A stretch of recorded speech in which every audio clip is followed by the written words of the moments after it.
Africa did not lose its future by accident. It was not a natural collapse. It was a calculated process that unfolded in stages, slow, strategic, and deliberate. Long before European flags were raised and borders were drawn, the groundwork had already been laid. To understand Africa's present, we must confront the uncomfortable truth about how Africa was prepared, what was destroyed, and why the damage still exists. Before colonization became official policy, missionaries arrived first. They were not soldiers, yet they served empire in a quieter way. Missionaries learned African languages, studied customs, documented communities, and mapped regions. This information later became blueprints for colonial administration. Religion was not simply introduced, it was positioned as moral superiority. African spiritual systems, which were deeply tied to governance, law, and social order, were labeled primitive, evil, or backward. Once spiritual authority was weakened, political resistance became easier to dismantle. Missionary schools reshaped African identity, teaching European history as universal history while portraying Africa as empty of achievement. African names were replaced, languages were discouraged. A people disconnected from their past are easier to control in the present.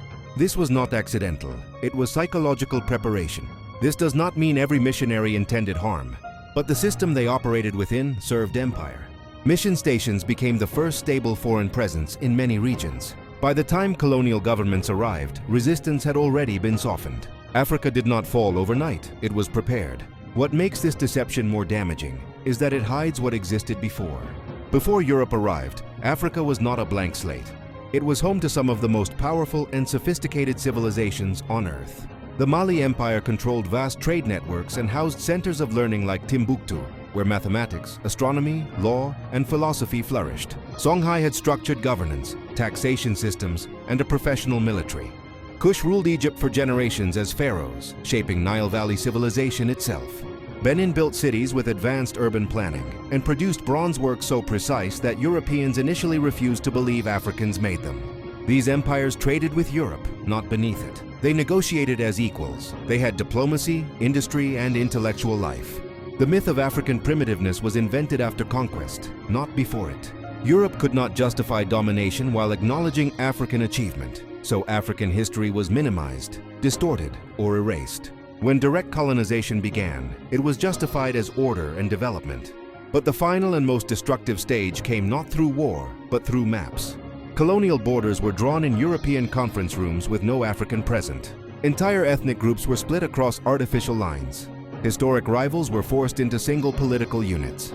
Trade routes were ignored. Cultural realities were dismissed. These borders were not mistakes, they were designs. Divided societies are easier to rule. Fragmented identities reduce unified resistance. When independence came, Africa inherited borders designed for control, not stability. Conflicts labeled tribal today often trace directly back to colonial boundary decisions. Economic dependency was baked into the system. Political instability was predictable, not accidental. This is the part history often avoids. Africa's struggles were engineered. Not because Africans were incapable, but because Africa was systematically dismantled.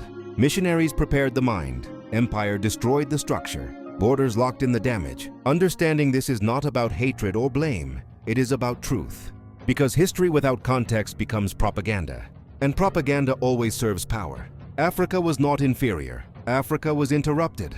And the first step toward restoration is remembering what was deliberately made to forget.